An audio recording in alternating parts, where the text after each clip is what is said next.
Muy buenos días a todas y todos. Les damos la más cordial bienvenida a esta conferencia de prensa que organiza el Instituto Nacional de Estadística y Geografía para dar a conocer la Encuesta Nacional de Calidad e Impacto Gubernamental ENSIG 2023. Y para comenzar esta conferencia de prensa les invito a ver esta cápsula que hemos preparado sobre este programa de información. La Encuesta Nacional de Calidad e Impacto Gubernamental ENSIG 2023 mide la satisfacción y percepción sobre la gestión y el desempeño gubernamental. La ENSIG se publica de manera bienal desde 2011 entre personas de 18 años y más que viven en áreas urbanas de 100,000 habitantes y más. Su diseño estadístico permite contar con representatividad a nivel nacional urbano, por entidad federativa en dominio urbano y para 32 áreas metropolitanas de interés. Desde 2014, los datos generados se consideran información de interés nacional e incluyen la satisfacción de la ciudadanía con servicios públicos como recolección de basura, agua potable, alumbrado público, calles y avenidas, energía eléctrica, educación pública, transporte público, servicios de salud.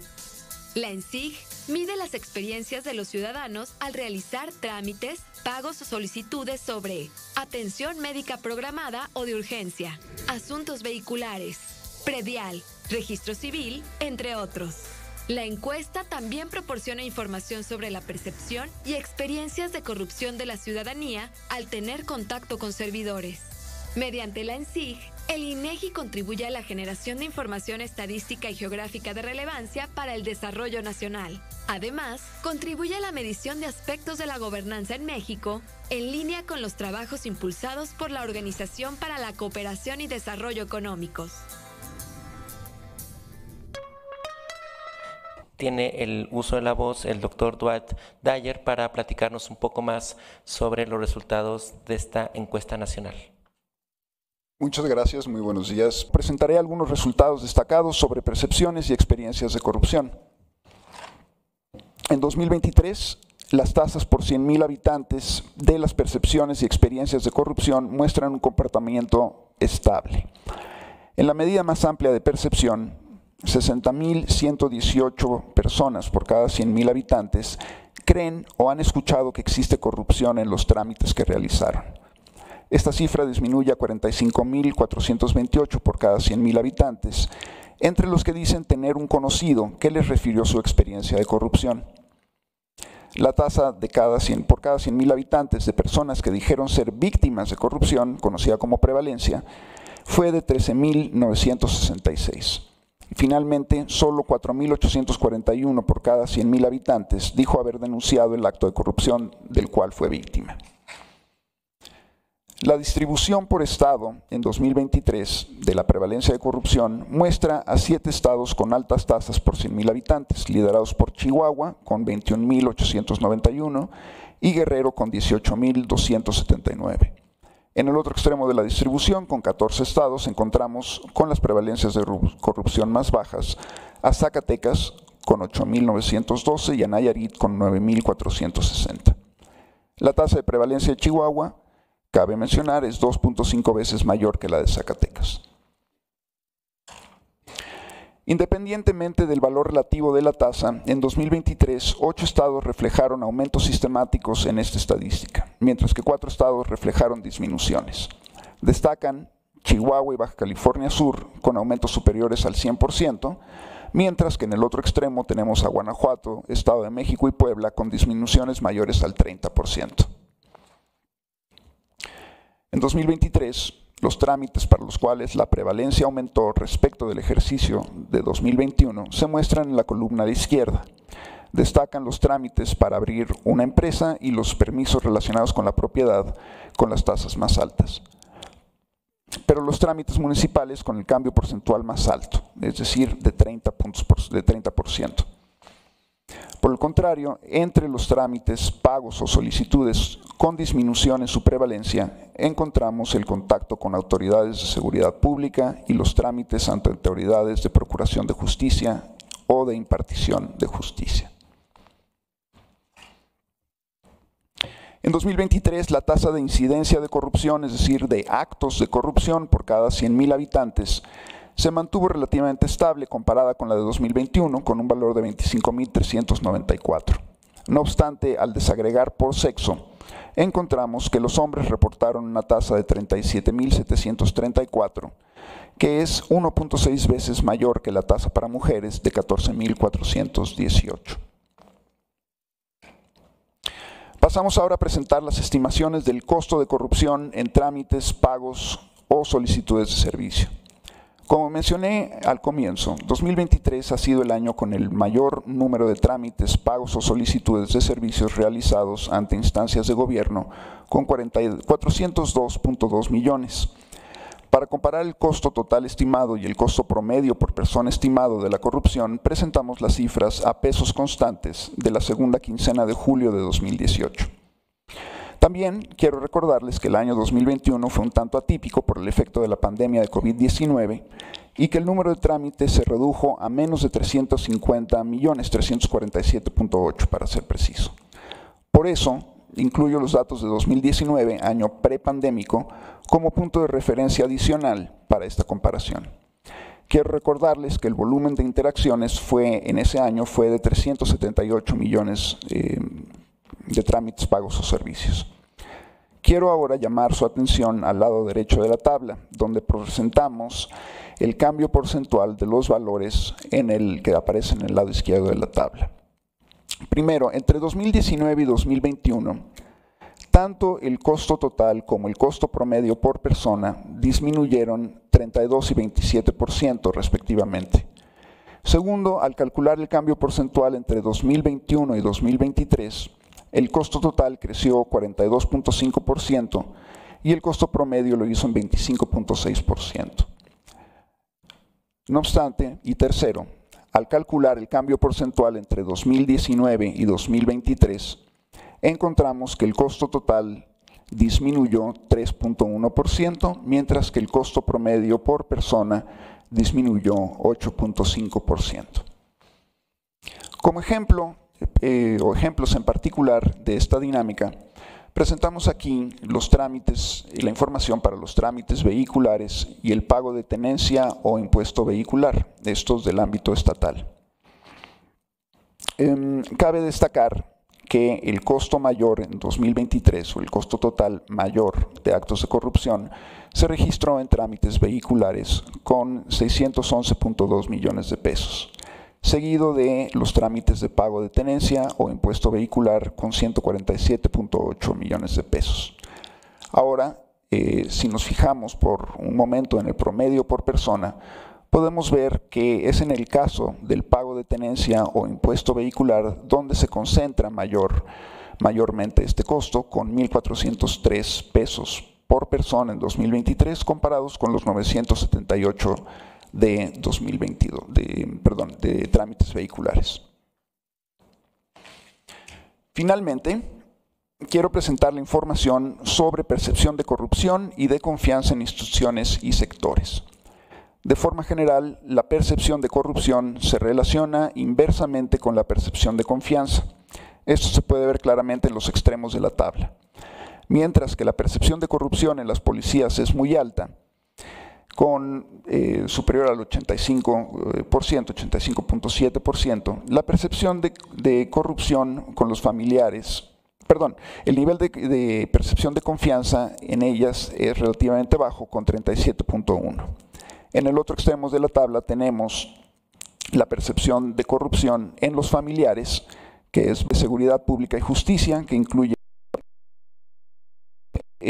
obviamente esto es simplemente una presentación de los resultados más destacados. Los invito a conocer los resultados detallados de esta encuesta en los tabulados. Muchísimas gracias. Muchísimas gracias al director general Dwight Dyer por esta exposición sobre los resultados principales de esta encuesta.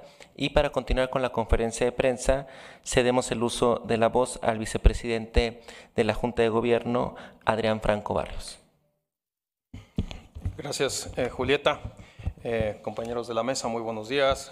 Primero que nada, agradecer a todas y todos los representantes de los medios de comunicación y a las personas que nos escuchan y nos ven el día de hoy en la presentación de la encuesta nacional de calidad de impacto gubernamental 2023 que publicamos el día de hoy en el INEGI.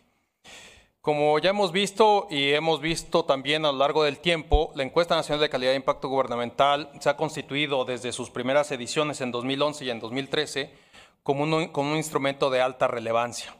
Es de alta relevancia porque hace mediciones de diferentes aspectos, diferentes temáticas que rodean la vida de las personas. Es el único instrumento a nivel nacional que logra medir de los diferentes ámbitos de gobierno las principales interacciones que tenemos las y los ciudadanos con los diferentes gobiernos, con diferentes instituciones, y mide la satisfacción de los bienes y servicios públicos que se nos otorgan por los gobiernos con base en atributos, es decir, con diferentes medidas de calidad. Así podemos tener certeza o relativa certeza de que estamos midiendo los bienes y servicios públicos de manera homogénea y podemos hacer comparaciones a nivel del tiempo y entre el espacio. Esta encuesta también, como sabemos, mide las experiencias y las percepciones de las personas, no solo de los servicios, sino también en las interacciones que tiene con el gobierno, por ejemplo, en temas incluso de las disrupciones o las distorsiones del ejercicio gubernamental, como es la corrupción. Desde luego hay un apartado importante de calidad.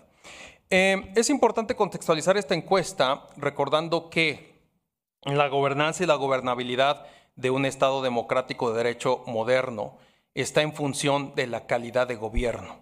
Es decir, todas y todos en un próximo periodo vamos a salir a votar. Una vez constituidos los diferentes gobiernos, lo que nos importa a las y a los ciudadanos es la calidad de los bienes y servicios que nos proveen a todos y a todas. Entonces, es muy importante entender que el impacto de los gobiernos de verdad pega en la vida cotidiana de las personas.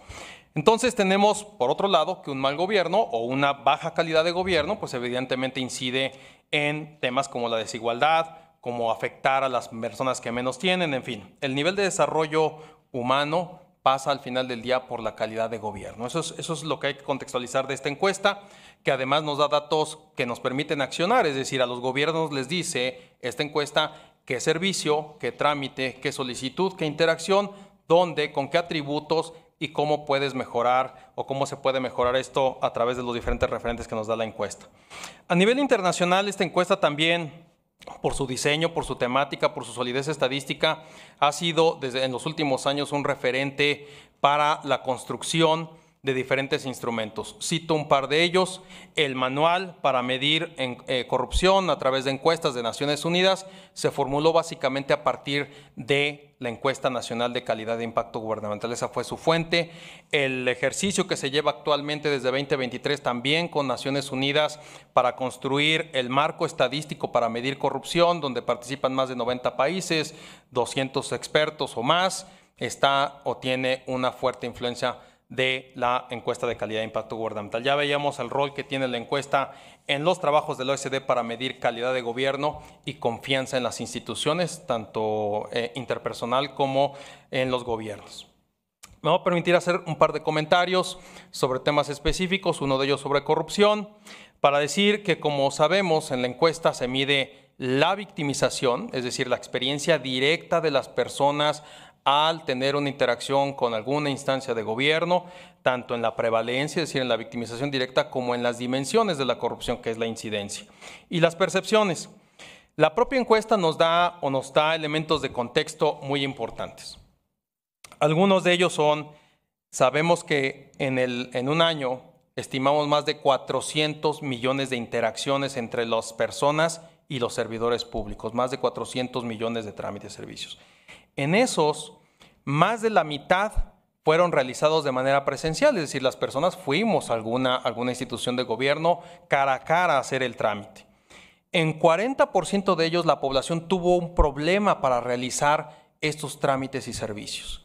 Hay una baja satisfacción de los servicios públicos que se nos otorgan y cuando enfrentamos un problema de corrupción, prácticamente la denuncia es cero, es un 5%. Eso, contrastarlo con la explicación de que cerca del 96% de las personas obtiene lo que necesitaba del trámite o servicio. Es decir, incluso con las largas filas, incluso con los problemas que tenemos para hacer el trámite o para obtener un servicio, solicitarlo, con el trato que se nos otorga, con la lejanía, con las deficiencias y barreras al trámite que tenemos, en el 96% o más se obtiene lo que se necesita. En medio de eso hay una historia que cubrir y se llama corrupción. La corrupción, desde luego, pues es compleja, tiene muchas dimensiones y esa complejidad precisamente se destaca en la propia encuesta. Hay algunas cosas que, para empezar, hay que observarlas en el largo plazo, con datos de la misma encuesta. Por ejemplo, cosas que son muy resistentes, sin importar las políticas públicas, 3 de ellas. 6 de cada 10 personas tuvieron un problema de corrupción al interactuar con alguna institución o persona relativa a la seguridad pública. 6 de cada 10. Es el principal foco de corrupción y lo ha sido desde el 2017, 2019 hasta el día de hoy, no importando que esa condición prácticamente no ha cambiado. 1 de cada 3 personas tiene un problema para realizar trámites a la apertura de empresas, o bien 1 de cada 4 personas tiene un problema para asegurar jurídicamente sus bienes, es decir, con los trámites con relación a su propiedad. Son temas del ámbito local, sí, del ámbito estatal y del ámbito municipal principalmente, pero afectan la vida de las personas de manera directa. Hay otras personas que desde luego no pudieron acceder a un programa social, no pudieron inscribir a un hijo a la escuela, no tuvieron un crédito de vivienda o simplemente no accedieron a justicia porque encontraron un problema de corrupción. Si observamos la corrupción en el largo plazo, que es muy importante por la naturaleza del propio fenómeno, que a eso nos ayuda la ENSIG, a entender que es un fenómeno con muchas dimensiones, muy complejo, no solamente en su entender, sino también en la reducción del problema. Por ejemplo, vemos brincos como los que ya se describieron en los resultados. Vemos brincos que en un periodo muy corto, de 2 años, 21 a 23, entidades como Chihuahua, o Hidalgo, Zacatecas, aumentan más del 100% la incidencia, o la prevalencia aumenta en Chihuahua y en Baja California con más del 100%. Pero si lo vemos a nivel nacional, en el largo plazo, digamos 6 años hacia atrás, encontramos que la prevalencia, por ejemplo, de corrupción, es decir, la victimización de corrupción a nivel nacional se ha reducido alrededor del 11%, la incidencia alrededor del 16% se ha reducido y la percepción de corrupción ha cambiado incluso en las interacciones y el interactuar con estas autoridades o que esas autoridades actúen de manera local. Ha habido muchas políticas públicas relacionadas con poner a los policías lo más cercano a la gente, pero si las personas no tenemos confianza en estas autoridades, la interacción se vuelve verdaderamente compleja. Uno de los fenómenos que surge de esto es, por ejemplo, que no hay denuncia de delito. Si no confiamos en las autoridades, no denunciamos el delito, por lo cual hay una cifra negra bastante alta, que en el país, recordemos, es arriba del 93%. Y si no hay denuncia del delito, las autoridades no pueden accionar. Por lo tanto, es un círculo negativo a partir de no tener confianza. Y eso también está demostrado, por ejemplo, que la falta de confianza tiene impacto directo en la percepción de inseguridad. Por ejemplo, entre más desconfianza tenemos de las autoridades, más percepción de inseguridad tenemos y evidentemente tiene un impacto eso en la efectividad policial o en la efectividad de esas instituciones. Por otro lado, si subimos un nivel poco hacia arriba, vemos la confianza en los diferentes ámbitos de gobierno. En el corto plazo, los ámbitos de gobierno municipal, por ejemplo, creció 2.8 puntos porcentuales, en los gobiernos estatales 3.1 puntos porcentuales, cosa que no se veía desde hace ya varias ediciones de la encuesta, incluso en el gobierno federal que aumentó 5 puntos porcentuales. Pero otra vez, si lo alargamos en el tiempo, porque confianza no es un tema que se pueda visualizar en el corto plazo solamente, tiene que verse una tendencia a largo plazo.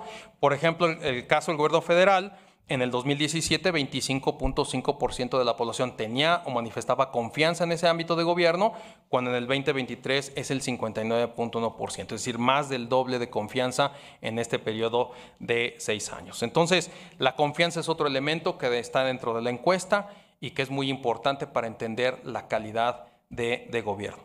Muchísimas gracias, nos encontramos a sus órdenes.